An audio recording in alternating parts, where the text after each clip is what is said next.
Nuestro Padre Jesús Nazareno, sinasamba ka namin, pinipintuho ka namin, aral mo ang aming buhay at kaligtasan. Nuestro Padre Jesús Nazareno, iligtas mo kami sa kamatayan. Ang krus mong pinamatayan ay sagisag ng aming kaligtasan. Nuestro Padre Jesús Nazareno, dinarangal ka namin. Nuestro Padre Jesús Nazareno, inulwalhati ka namin. Nuestro Padre Jesús Nazareno, inarangal ka namin. Nuestro Padre Jesús Nazareno, inulwalhati ka namin.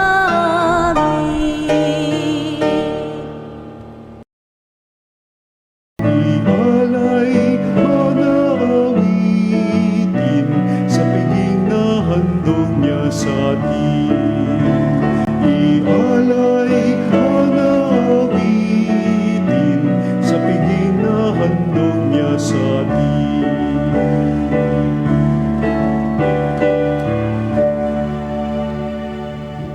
Sisimulan po natin ang ating pagdiriwang sa ngalan ng Ama at ng Anak at ng Espiritu Santo. Amen. Ang pagpapala ng ating Panginoong Jesucristo, ang pag-ibig ng Diyos Ama at ang pakikipagkaisa ng Espiritu Santo naway sumainyong lahat. At sumainyo rin. Mga minamahal kong kapatid, mga kapanalig, bilang paghahanda sa ating banal na pagdiriwang, ngayong ginugunita natin sina San Carlos Luanga at mga kasamang martir, aminin po muna natin ang ating mga kasalanan at humiling tayo ng awa at kapatawaran mula sa Diyos. Inaamin ko sa makapangyarihang Diyos at sa inyong mga kapatid na lubha kong nagkasala sa isip, salita at sa gawa at sa aking pagkukulang. Kaya isasamo ko sa mahal na Birheng Maria, sa lahat ng mga anghel at mga banal, at sa inyong mga kapatid na ako ipanalangin sa Panginoong ating Diyos. Kaawaan tayo ng makapangyarihang Diyos, patawarin tayo sa ating mga kasalanan at patnubayan tayo sa buhay na walang hanggan. Amen. Panginoon, kaawaan mo kami. Panginoon, kaawaan mo kami. Kristo, kaawaan mo kami. Kristo, kaawaan mo kami. Panginoon, kaawaan mo kami. Panginoon, kaawaan mo kami. Manalangin tayo. Ama naming makapangyarihan, ginawa mong umusbong ang lalong marami pang Kristiyano mula sa dugong dumanak sa mga martir. Ipagkalob mong ang iyong pinagpupunlaang simbahan ay masaganang buhay na walang hanggan sa pamagitan ng mabuting balita. Ako'y ginawang apostol at guro upang ipahayag ang mabuting balitang ito. At iyan ang dahilan kaya ako nagdurusa ng ganito. Gayunmay, hindi ko ikinahihiya ang nangyayaring ito sa akin, sapagkat lubos kong nakikilala ang aking pinananaligan at natitiyak kong maiingatan niya hanggang sa huling araw ang ipinagkatiwala ko sa Kanya. Ang salita ng Diyos. Salamat sa Diyos. Ang mata ko'y nakatuon sa iyo lamang, Panginoon. Ang mata ko'y nakatuon sa iyo lamang, Panginoon. Ang aking pangmasid doon nakapukol sa luklukang trono mo, O Panginoon. Tulad ko'y aliping, ang inaasahan ay ang amo niya para matulungan. Ang mata ko'y nakatuon sa iyo lamang, Panginoon. Kaya walang humpay ang aming tiwala hanggang ikaw poon sa aming maawa. Ang mata ko'y nakatuon sa iyo lamang, Panginoon.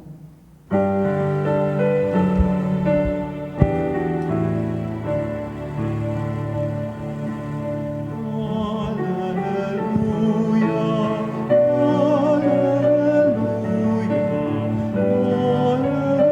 hallelujah, hallelujah.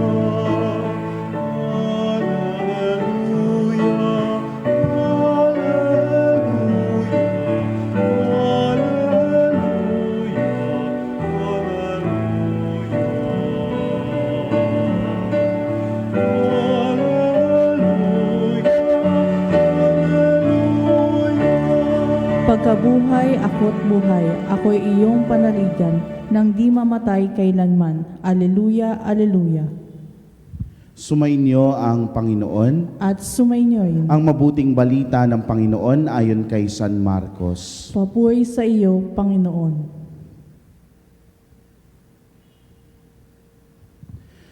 Noong panahong iyon, may ilang Saduceo na lumapit kay Jesus. Ang Saduceo ay naninindigan na hindi muling bubuhayin ng mga patay. Guro, anila, naglagda po si Moises ng ganitong batas para sa amin. Kung mamamatay ang isang lalaki at maiwang walang anak ang kanyang asawa, ang kapatid na lalaki dapat pakasal sa balo upang magkaanak sila para sa namatay. May 7 magkakapatid na lalaki. Nag-asawa ang panganay at namatay na walang anak. Napakasal sa balo ang pangalawa at namatay na rin na walang anak. Gayun din ang nangyari sa pangatlo at sa isa-isang napangasawa ng babae ang 7 magkakapatid at sila'y namatay na walang anak. Sa kahuli-hulihay namatay rin ang babae. Ngayon, sino po sa 7 ang kikilalanin niyang asawa sa muling pagkabuhay? Yamang napangasawa niya silang lahat. Sumagot si Jesus, maling-mali kayo. Alam ninyo kung bakit? Hindi ninyo nababatid ang mga kasulatan ni ang kapangyarihan ng Diyos. Sapagkat sa muling pagkabuhay, ang mga tao'y hindi na mag-aasawa. Sila'y magiging tulad ng mga anghel sa langit. Tungkol naman sa muling pagkabuhay, hindi pa ba ninyo nababasa sa aklat ni Moises ang tungkol sa nagliliyab na mababang punong kahoy? Ganito ang nasusulat na sinabi ng Diyos kay Moises, Ako ang Diyos ni Abraham, ang Diyos ni Isaac, ang Diyos ni Jacob. Ngunit ang Diyos ay hindi Diyos. Yan nga ay araw ng Miyerkules at ipinagdiriwang ginugunita natin. Alam niyo po dati, sinasabi kapag pari ka, matalino ka daw at kaya mong sagutin lahat ng tanong. Minsan may nagtanong po sa aking estudyante. Sabi niya, Father, yung panganay po naming kapatid ay naunang ipinanganak sa akin ng 10 taon, sabi niya. Pero 2 taon pa lang siya, namatay na po siya. Tapos, sabi ng estudyante, no? Tapos yung nanay ko, namatay noong siya ay 50 years old. Kung mamamatay po ako ng 60 years old, sabi ng estudyante, no? At magkikita-kita kaming lahat sa langit, sino pong mas matanda na sa amin? Ako ba? O yung sila? Siyempre, sabi ko lang sa kanya, hindi ko alam. No? Hindi ko alam. Sabi ko na lang sa kanya, sigurado ka ba nga abot ka ng 60? Di ba? Nangiti na lang siya sa akin. Alam nyo, kagaya po ng mga ganitong tanong, ay like for example, yung tanong natin tungkol sa cremation, ano na lang daw ang magiging katawan ng tao kung siya ay sinunog hanggang maging abo. Itong mga ganitong mga tanong, ang hirap sagutin, hindi ba? Napakahirap sagutin ng tanong na ito, kagaya na lamang ng pagtatanong ng mga Saduceo kay Jesus sa ating ebanghelyo ngayong araw na ito, tungkol sa kung sino ang mapapangasawa ng isang babaeng naging asawa ang 7 magkakapatid. Actually, kung titignan naman po natin, may basihan naman itong mga Saduceong ito. Sa aklat ng Deuteronomio, no, ang sabi, kapag namatay ang isang lalaki, no, ito ay ayon sa batas ng mga Hudyo, at naiwan ng asawa, ang kapatid na lalaki ay dapat pakasalan ang nabalo at magtataguyod sa kanya. Buti na lang, no, alam ng ating Panginoon na siya ay sinisilo lamang ng mga Saduceong ito. Bakit? Kasi, no, sa katotohanan, hindi naman talaga naniniwala itong mga Saduceong ito sa muling pagkabuhay. Pero ang tanong nila ay napapatungkol dito. Diba? Magtatanong ka ba ng tungkol doon? Hindi ka naman naniniwala. No? Ang katotohanan, ayaw nila o ayaw ng mga Saduceo sa ating Panginoong Jesus. Bakit? Kasi threat ang ating Panginoon sa kanila. Pero alam nyo, napakatalino ng ating Panginoon. Kaya ang ganitong mga pagkakataon ay ginagamit ni Jesus para ituro ang ano ang mas mahalaga, lalo na sa usapin ng muling pagkabuhay.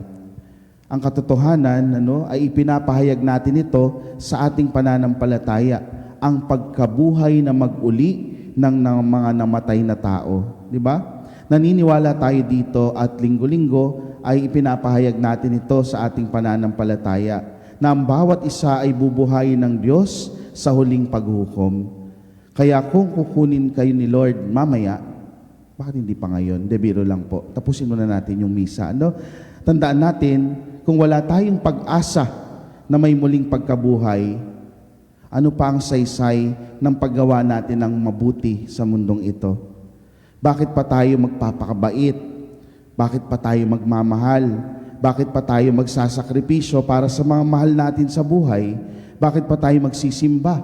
Bakit pa tayo magdarasal? Kung walang pagkabuhay pagkatapos dito sa mundong ito, ano na rin ang saysay ng pagkapari ko? Diba? Saan nag-asawa na lang ako at nagkaroon ng pamilya. Pero naniniwala tayo sa tinatawag nating resurrection of the dead, pagkabuhay na muli ng nangamatay na tao. Nililiwanag ni Jesus na una na ang pagkabuhay na mag-uli ay hindi lamang simpleng continuation o pagpapatuloy ng buhay natin sa mundo. Ito ay para lamang sa mga natagpo ang tapat at karapat-dapat sa buhay kasama ang Diyos. Silang mga namuhay sa kabutihan at niyakap ang pagbabagong buhay. At meron tayong tinatawag ayon sa ating katisismo na glorified body. Ang binuhay ng muli na katawan ay iba sa kung ano ang katawan na meron tayo dito sa mundo.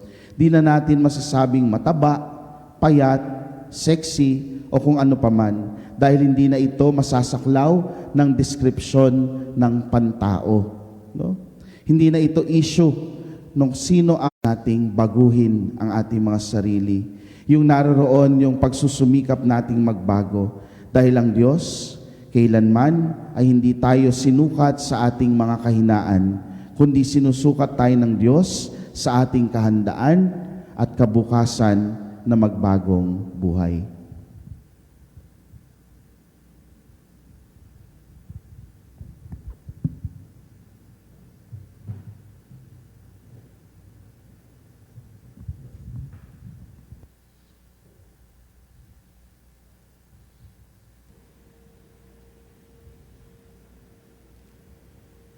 Napakamaluwalhati ng kapayapaan at pag-asa ng muling pagkabuhay.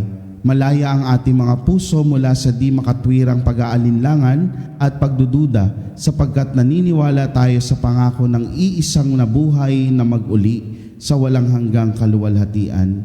Sa bawat panalangin ng ating itutugon, Panginoon, dinggin mo ang aming panalangin. Panginoon, dinggin mo ang aming panalangin. Ang simbahan naway patuloy na magpahayag ng mabuting balita ng muling pagkabuhay at ng buhay na darating. Manalangin tayo sa Panginoon. Panginoon, dinggin mo ang aming panalangin. Sa ating pang-araw-araw na buhay, tayo naway magkapaghatid ng liwanag ng pag-asa sa mga nabubuhay sa kadiliman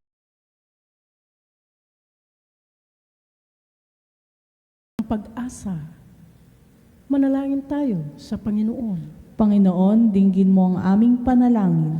Ang mga Kristiyano saan man, naway hindi maging mga taong legalismo at mga panlabas na tumutupad sa batas, kundi mga taong mayroong pusong ginagawa ang mga nararapat nilang gawin bilang mga anak ng Diyos.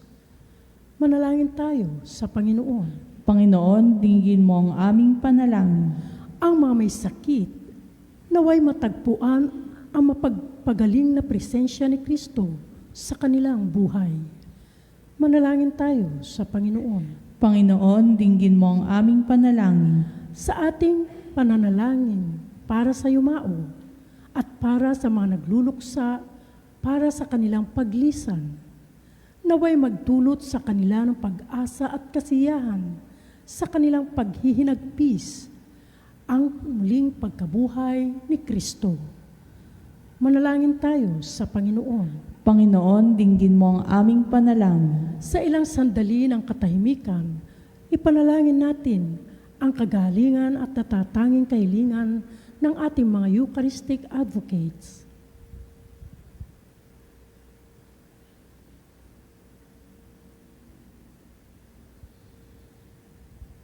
Manalangin tayo sa Panginoon. Panginoon, dinggin mo ang aming panalangin.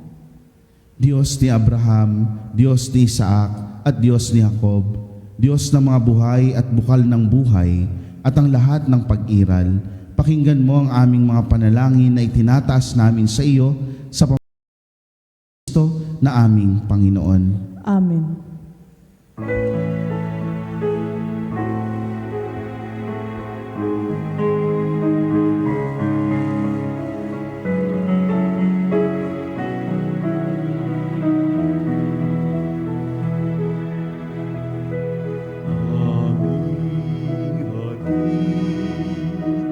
Alay na ito, ang tinapay na nagmula sa pagpapala mo.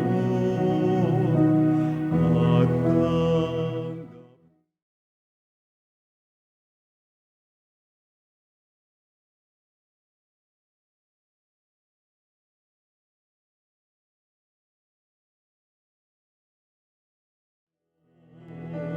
mahal naming Diyos, inyong tanggapin ang munting alay mula sa amin. Buong puso namin hihintayin pagpapala na aming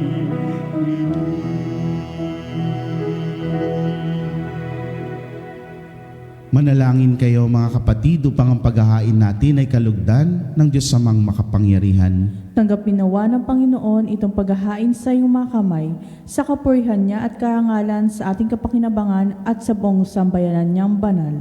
Ama naming lumikha, kaming naghahain ng mga alay ay nagsusumamo na maganap nawa namin ang paglilingkod na ito, katulad ng mga martir na ginawaran mo ng kakayanan na mamatay kaysa ikaw ay talikdan. Kami naway makapaghandog ng may kaloobang nakatalaga sa iyo sa pamamagitan ni Jesucristo kasama ng Espiritu Santo magpasawalang hanggan. Amen. Sumainyo ang Panginoon. At sumainyo rin. Itaas sa Diyos ang inyong puso at diwa. Itinaasa namin sa Panginoon. Pasalamatan natin ng Panginoong ating Diyos. Marapat na siya ay pasalamatan. Ama naming makapangyarihan, tunay ngang marapat na ikaw ay aming pasalamatan ngayong aming kagalakan na sina San Carlos Luanga at mga kasamang martir ay parangalan.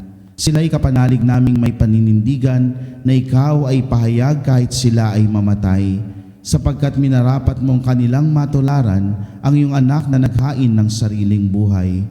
Tulad ng naganap sa iyong anak, ang dugo ng mga martir ay dumanak, hindi dahil sa katatagang likas, kundi dahil sa iyong bigay na lakas. Kaya kaisa ng mga anghel na nagsisiawit ng papuri sa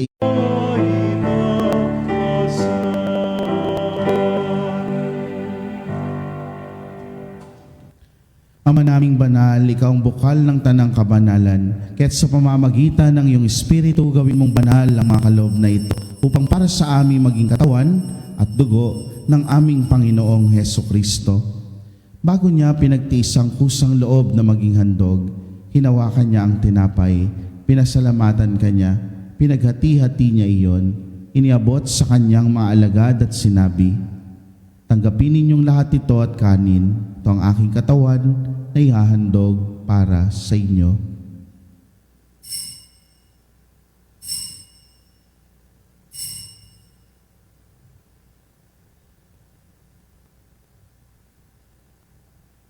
Gayun din naman nung matapos ang hapunan, hinawakan niya ang kalis. Muli kanyang pinasalamatan. Iniabot niya ang kalis sa kanyang mga alagad at sinabi, "Tanggapin ninyong lahat ito at inumin. Ito ang kalis ng aking dugo, ng bago at walang hanggang tipan. Ang aking dugo na ibubuhos para sa inyo at para sa lahat, sa ikapagpapatawad ng mga kasalanan. Gawin ninyo ito sa pag-alala sa akin."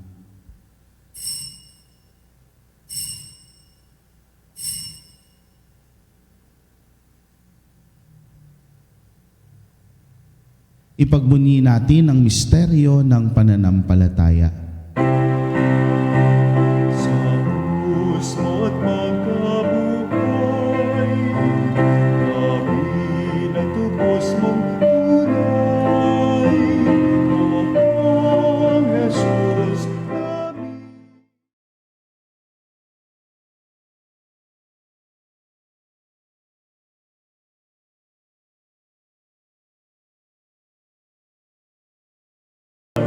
Ngayon at magpakailanman.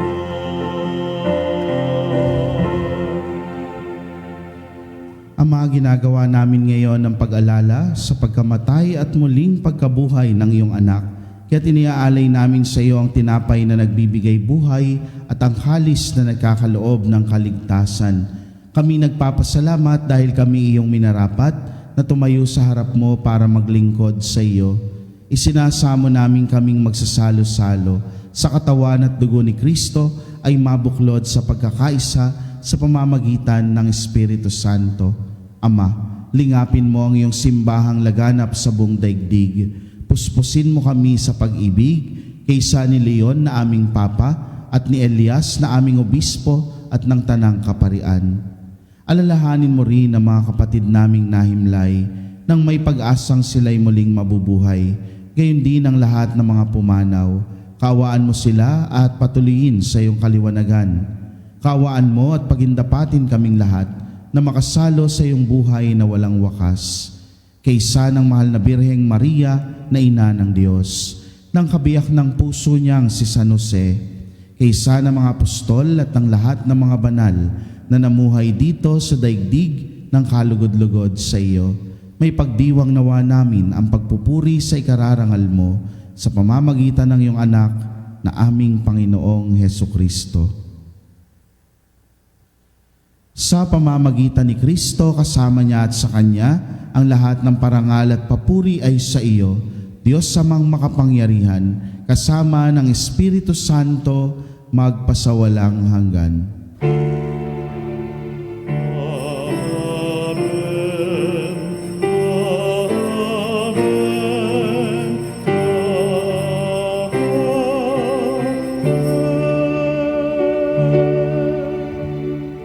Sa tagubili ng mga nakagagaling na utos at turo ni Jesus na Panginoon natin at Diyos, ipahayag po natin ng lakas loob.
Hinihiling namin kami adya sa lahat ng masama, pagkalooban ng kapayapaan araw-araw, iligtas sa kasalanan at ilayo sa lahat ng kapahamakan, samantalang aming pinananabikan ang dakilang araw ng pagpapahayag ng tagapagligtas naming si Heso Kristo. Sapagkat iyo ang kahayaan at ang kapangyarihan at ang kapurihan magpakailanman. Amen. Panginoong Kristo, sinabi mo sa iyong mga apostol, kapayapaan ang iniiwan ko sa inyo, ang aking kapayapaan ang ibinibigay ko sa inyo. Tunghayan mo ang aming pananampalataya at wag ang aming mga pagkakasala.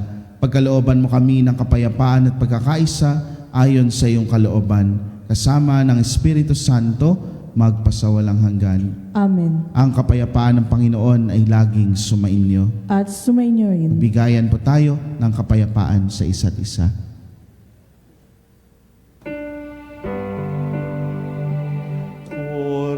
Cordero ng Diyos, na nag-alis ng mga kasalanan ng sanlibutan, maawa ka sa amin. Cordero ng Diyos, na nag-alis ng mga kasalanan ng sanlibutan, maawa ka sa amin. Cordero ng Diyos, na nag-alis ng mga kasalanan ng sanlibutan, ipagkaloob mo sa amin ang kapayapaan.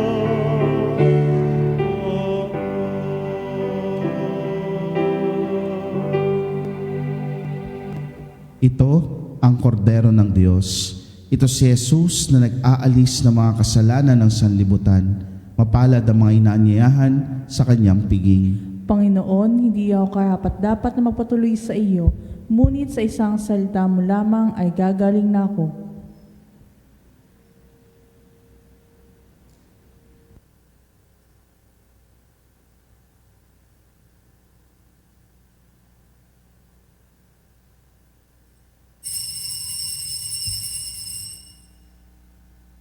Mga kapanalig, ating dasalin ang komunyong espiritual. O Jesus, nananalig ako sa pananahan mo sa kabanal-banalang sakramento. Minamahal kita higit sa lahat at hangad ka ng aking kaluluwa. Hindi ko man matatanggap ngayon ang iyong katawan at dugo, inaasahan ko na patuloy kang mamumuhay sa aking puso. Naniniwala ako na narito ka at kaisa ka ng aking buong pagkatao. Huwag mong ipahintulot na mawalay ako sa iyo. Amen. Panalangin sa karangalan ng Nuestro Padre Jesus Nazareno. O Jesus Nazareno, katamis-tamisan naming manunubos, sa harap mo ngayon naririto kami't nangangayupapa at nagsisisi ng taos-puso sa aming pagiging walang turing sa iyo at paglimot sa di mabilang na mga biyaya mo, lalong-lalo na yaong mahalagang biyaya ng pagtutubos. Dinaramdam namin at pinagsisisihang labis, Panginoon ko, ang pagkakasala namin sa iyo. Ikinalulungkot namin ang pagiging dahilan ng pagpapasan mo ng krus na iyan sa gitna ng mga hirap at kapaitan, hanggang sa inihandog mo ang iyong buhay sa bundok ng Kalbaryo, sa pagkaibig mo lamang na matubos kami at ang sangkatauhan mula sa sala. Pakabanalin mo, O Panginoon, ang aming pagnanais at ipagtanggap mo sa amin ang iyong biyaya. Maging tagapamagitan nawa ang iyong ina, ang kalinis-linisang Birheng Maria.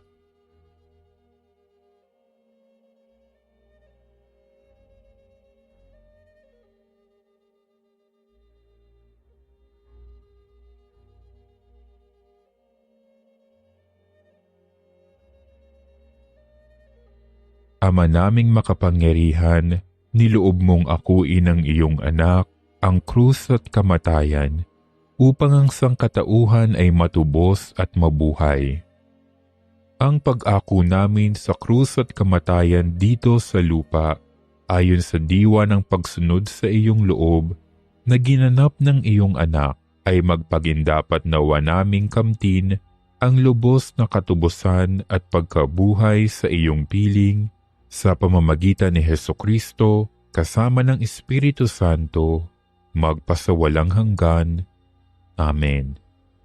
Nuestro Padre Jesus Nazareno, Panginoon namin at Diyos, kaawaan mo kami. Manalangin tayo.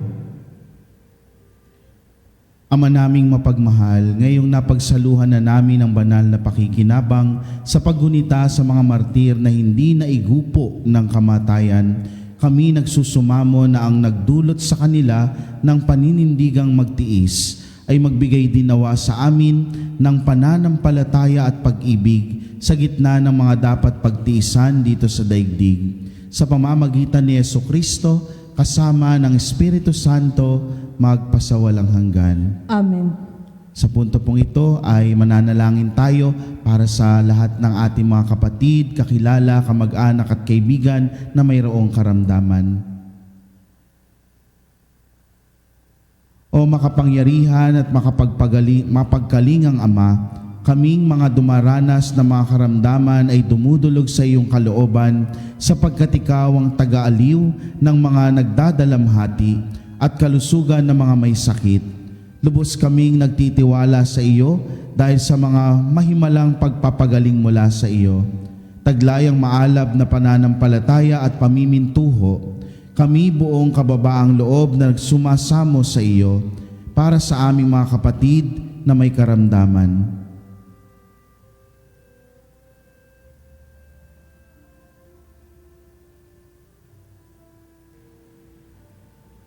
Yamang tunay na marami ang gumaling dahil sa pananampalataya sa iyo, mangyaring gumawa ka ng isa at iligtas itong mga mahal namin sa buhay.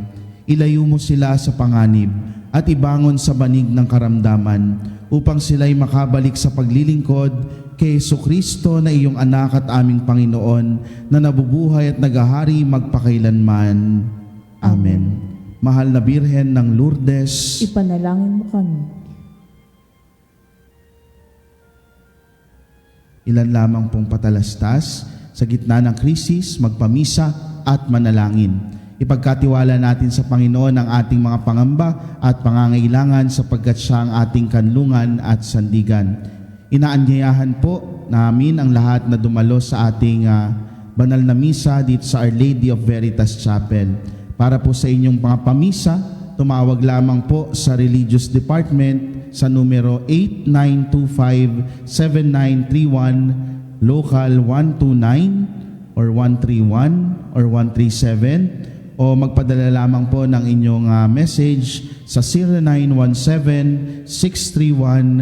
0917-631-4589 at hanapin lamang po si Miss Rene Jose o si Miss Alay Nahe. Maraming salamat po.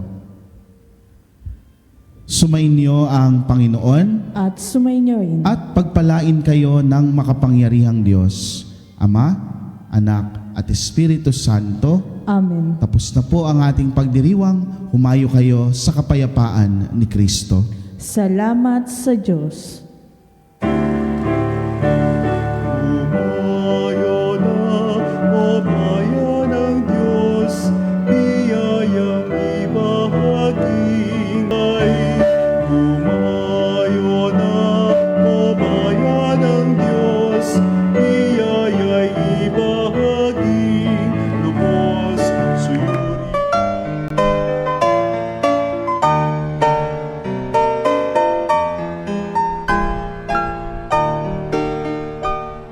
Nuestro Padre Jesus Nazareno, sinasamba ka namin, pinipintuho ka namin, aral mo ang aming buhay at kaligtasan.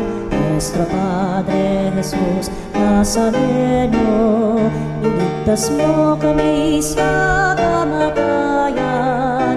Ang krus mong pinamatayan ay sagisag ng aming kaligtasan. Nuestro Padre Jesus Nazareno, dinarangal ka namin.